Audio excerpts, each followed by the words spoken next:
নমস্কার আপনাকে। আগে নমস্কার। কি নাম আপনার? আগে শরৎ যাদব। কোথা থেকে এসেছেন আপনি? আগে গ্রাম ডগনিয়া, তহসিল ধমধা, জেলা দুর্গ, ছত্তিশগড় থেকে। সন্ত রামপালজি মহারাজের কাছ থেকে নাম দীক্ষা আপনি কবে নিয়েছেন? আগে সদ্গুরু রামপাল মহারাজের কাছ থেকে দীক্ষা নেওয়া আমার 2 বছর আগে হয়েছে। সন্ত রামপালজি মহারাজের কাছে নাম দীক্ষা নেবার আগে আপনি কি ভক্তি সাধনা করতেন? আগে আমি সকল দেবদেবীরই পুজো করতাম।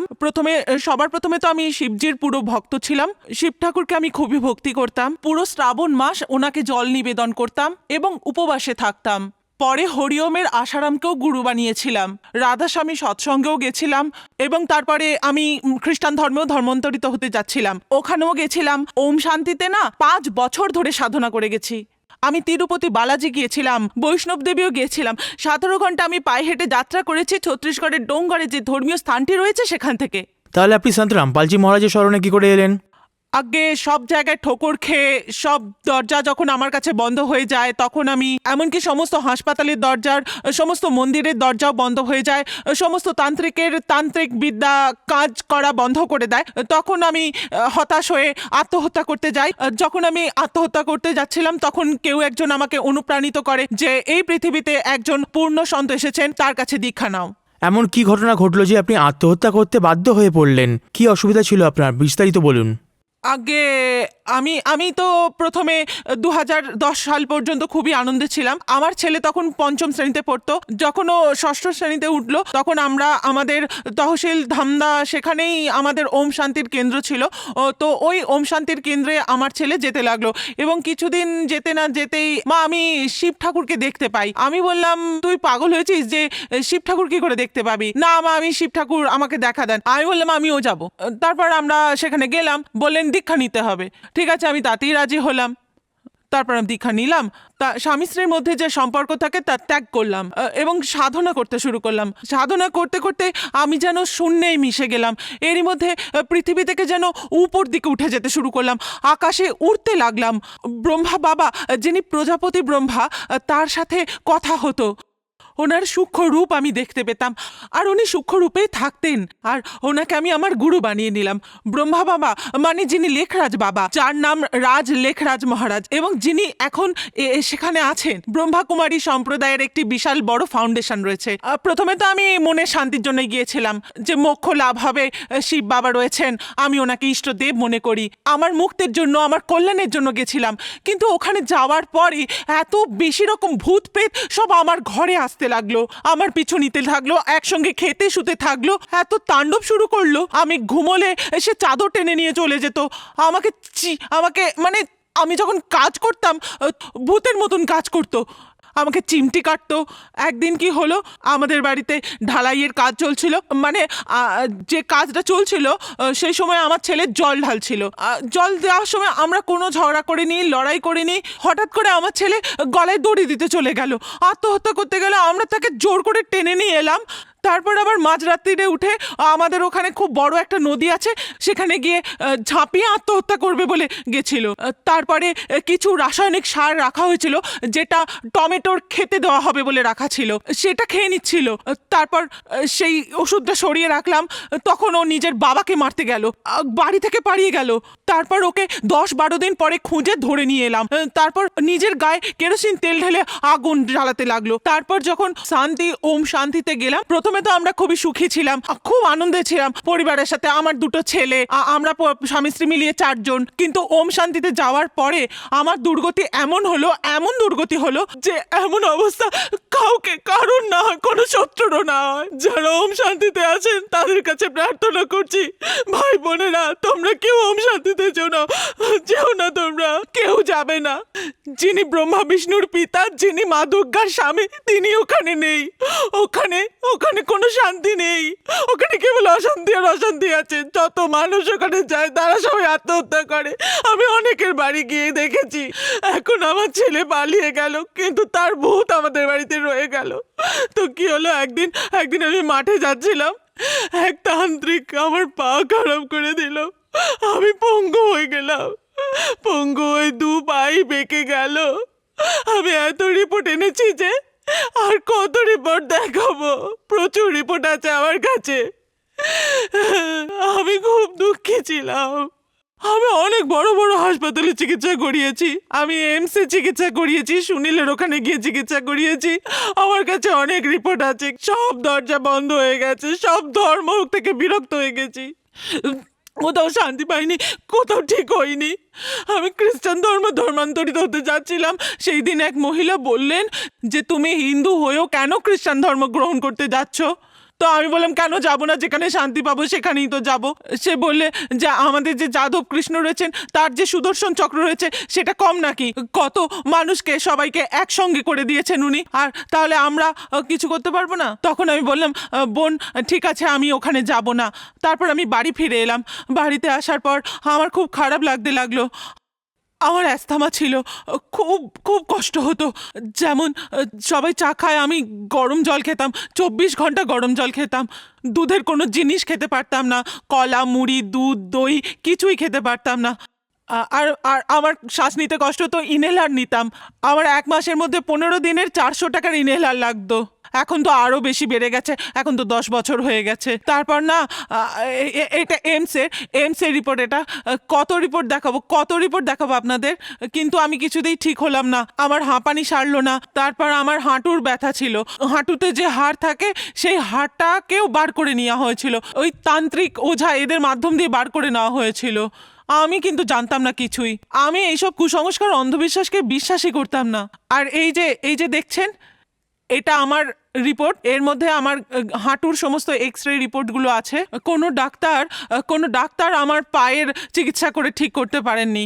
দুবার প্লাস্টার করেও আমার হাঁটুর যে হাড় সেটা ঠিক করতে পারেননি, কিছুই করতে পারেননি। আর আমার যেটা জরায়ুর সমস্যা ছিল, কেননা ডাক্তার বলতেন জরায়ু যেটা আছে আমার জরায়ুটা অপারেশন করতে হবে। জরায়ুতে কোনো রকম প্রবলেম ছিল না, কিন্তু 4 মাস ধরে আমার একবারে কলের জলের মতন ব্লিডিং হয়ে যাচ্ছিল। কিন্তু আমার কোনো রকম দুর্বলতা ছিল না, কেননা পরমাত্মার শক্তি আমার মাথার ওপর আগে থেকেই ছিল। আমার না ডাক্তার এবং ওঝাদের কাছ থেকে কোনো লাভ হলো না। তারপর আমি সন্ত রামপাল মহারাজের কাছে এলাম। দেখুন, আপনার ওপর দুঃখের পাহাড় ভেঙে পড়েছিল। আপনি অনেক পন্থ সাধুসন্তের কাছে এবং অনেক ডাক্তারের কাছে গিয়েছিলেন। শেষে হেরে গিয়ে আপনি সন্ত রামপালজি মহারাজের শরণে এলেন। তো সন্ত রামপালজি মহারাজের কাছে নাম দীক্ষা নেবার পর আপনার কি রোগ সমস্যা সব ঠিক হয়ে গেছে? হ্যাঁ, আমার যা সমস্ত রোগ ছিল তা সব সেরে গেছে। আমি এটাও বলবো যে কিভাবে আমি সন্ত রামপাল মহারাজের শরণে গেলাম। আমি সন্ত রামপালজি মহারাজেরকে চিনতামও না। 2-4 মাস পরে গ্রামে বই সেবা করতে কিছু লোকজন এসেছিলেন। তারা বললো দেখো বোন, এতে কি লেখা আছে? এতে বলা আছে যে কে ব্রহ্মার পিতা, কে বিষ্ণুর মা, কে শঙ্করের ঠাকুর দাদা বলুন। তো আমি বললাম পাগল হয়ে গেছো নাকি? শঙ্করের ঠাকুর দাদাকে, শঙ্কর নিজেই সবার ঠাকুরদা, তিনি সমগ্র ব্রহ্মাণ্ডের সৃষ্টিকর্তা, শিব হলেন পরমাত্মা। তোমরা এখান থেকে চলে যাও, নাহলে এমন মারবো। তারপর ওরা ভয় পেয়ে সেখান থেকে সব চলে যায়। বইটার দাম বেশি ছিল না, 10 টাকা ছিল, কিন্তু বই আমি কিনলাম না। আমার সামর্থ্য থাকা সত্ত্বেও 10 টাকার বই আমি কিনলাম না। তারপর আমার মনে হলো না, আমি জবরদস্তি সেখানে গেলাম। ওখানে আমি কেন গেলাম? কেননা আমার ছেলে পাগল হয়ে গেছিল, আমার বৌমা তাকে ছেড়ে চলে গেল। ছেলের যেটা হয়েছিল সেটা ওই পুনেতে গিয়ে ওকে ভূত প্রেত ধরে নিয়েছিল। যখন ও বাড়িতে আসে স্যার, তখন 1 সপ্তাহ আগে ওর ওখানে শরীর খুব খারাপ হয়ে গেছিল আর বাড়িতে আসতে পারেনি। কিন্তু যখন বাড়ি এলো, এত দুর্গন্ধ বেরোচ্ছিল যেন জীবন্ত লাশ ঘরে রেখে দিয়েছে। আমি না ওই অমৃত জল ঘরে রাখতাম, মানে যেটা গঙ্গার জল আর কি, সেটা আমি এমন রাখতাম, মানে ওই যেখানে শঙ্করাচার্যের ছবি আর তার পাশে বজরং বলি যা যা করতেন আর কি, তারপর আমি সেভাবে করতাম, গঙ্গা জল ছিটিয়ে দিতাম। তখন ভূত আমার এদিকে, ভূত আমার ওদিকে, আমার সামনে। তখন আমি ওদের সাথে কথা বলতাম যে দেখো, ভূত প্রেতকে আমি ভয় পাই না, কিন্তু জিজ্ঞেস করতাম যে তোমরা আমার পিছনে কেন লেগেছো, কেন আমার পিছনে পড়ে আছো, বলো কেন আমাকে এত বিরক্ত করছো? আমি তো কাউকে কষ্ট দিইনি, কারুর 1 পয়সাও খাইনি, অন্যদেরকে খাওয়াই বটে, কিন্তু আমি কারুর ক্ষতি করিনি। যদি তোমরা ভালো আত্মা হয় তো চলে যাও, কেন আমাদের কষ্ট দিচ্ছ? এই অবস্থায় 2 দিন পরে আমার ছেলে পাগল হয়ে চলে গেল, বদ্ধ উন্মাদ, একেবারে নগ্ন। তখন আমার স্বামী আর আরেক ছেলে যারা পুনে গেছিল কাজের জন্য, তারাও কাজ করতে করতে চলে এলো। তারপরে দেবদাতে ভর্তি করলাম ছেলেকে। দেবদাতে 25 দিন ছিল, 1 লাখ টাকা লাগলো। ওই দেবদাতে অ্যাঞ্জেলো দেবদাতে মেন্টাল হাসপাতাল নামে একটি হাসপাতাল আছে, সেখানেও সুস্থ হয়নি স্যার, সেখানে সুস্থ হলো না। তারপর যত ওঝা তান্ত্রিক আছে, যে যত টাকা চেয়েছিল তত টাকা দিয়েছিলাম, কিন্তু কোনো তান্ত্রিকের কোনো কিছুই হলো না। তারপর ত্রিশূল হাতে নিয়ে মারতে আসতো, জানি না কি কি খেত।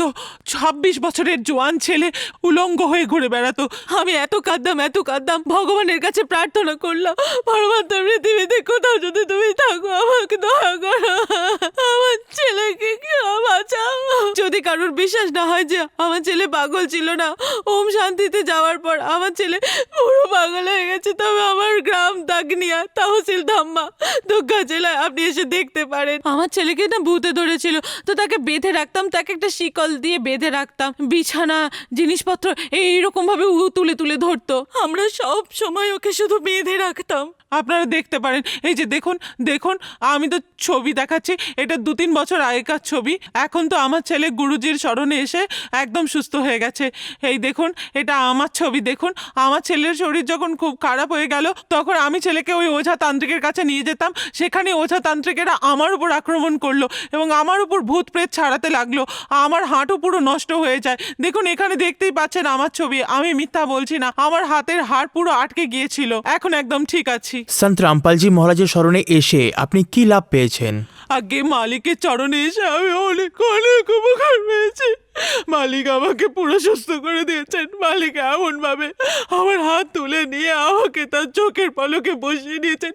উনি পূর্ণ পরমাত্মা পৃথিবীতে এসেছেন, অবতার। গুরুজির কাছ থেকে আমি নাম দীক্ষা নিয়েছি।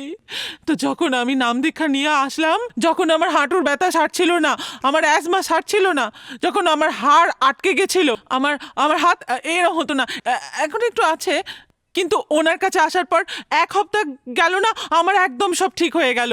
আমার সব ঠিক হয়ে গেল। আমার যে ছেলে পাগল হয়ে গেছিল সেও ফিরে এলো, ও নাম দীক্ষা নিয়ে নিল, ওর বউ ফিরে এলো, আমার নাতি ফিরে এলো। আমাদের পরমাত্মা একদম ভালো রেখেছেন। এখন একটা সাইকেল আছে, আমার দুটো বাইক আছে। এখন আমি 1 সপ্তাহ আগেই 8 লাখ টাকার টাটা সুমো গাড়ি কিনেছি, সবই সন্ত গুরু রামপাল মহারাজের কৃপায়। বোন সন্ত রামপালজি মহারাজের কাছে নাম দীক্ষা নেবার পরে আপনার ধ্বংস হয়ে যাওয়া পরিবার পুনরায় ঠিক হয়ে গেল, আপনার রোগগুলোও সেরে গেল। তাই যে মহিলারা আপনাকে দেখছেন তাদের জন্য আপনি একটি জীবন্ত উদাহরণ। সেই মহিলাদের উদ্দেশ্যে আপনি কি বলতে চাইবেন? প্রথমেই তো আমি বলতে চাই যে আমি ছত্তিশগড়ের বাসিন্দা এবং ছত্তিশগড়ের বেশিরভাগ মানুষ তান্ত্রিকে বিশ্বাস করে, ঈশ্বরে কম বিশ্বাস করে। 90% তান্ত্রিকে এবং 10% ঈশ্বরে বিশ্বাস করে। তাই আমি ছত্তিশগড়ের সকল বাসিন্দাদের কাছে প্রার্থনা করতে চাই যে তান্ত্রিকদের কবলে পড়বেন না, আপনারা অর্থের অপচয় করবেন না, সময় নষ্ট করবেন না। পৃথিবীতে ঈশ্বর এসেছেন, তার কাছে দীক্ষা নিন আর আপনার কল্যাণ করুন। যারা যারা ওম শান্তিতে যুক্ত, বিশেষ করে ব্রহ্মকুমারী পন্থে বিশ্বাস রাখছেন, যারা বলছেন আমরা পবিত্র থেকে স্বর্গে যাব, কিন্তু এমন কোনো স্বর্গ নেই, কিচ্ছু নেই ওখানে। ও তোমরা এই সব কিচ্ছু করো না, ওখান থেকে সরে এসো। আমি এমন কিচ্ছু বলছি না যে আপনাদের শত্রুতা করছি, আমি এমন কিছুই করছি না, শুধু বলছি ওখান থেকে সরে যাও। ওটা একটা কালের পন্থ, কালের মন্ত্র দেওয়া হয়, ওখানে কিছু নেই, একদম ফাঁপা, ওখানে কিচ্ছু নেই, একেবারে কিচ্ছু নেই। আমি গুরুজির স্মরণে আসার পর আমার ঘর শুধরে গেছে।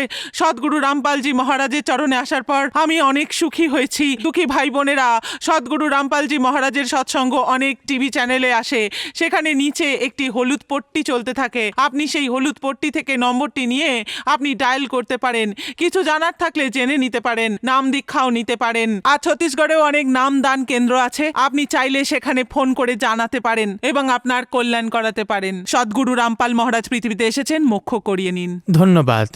অনেক ধন্যবাদ।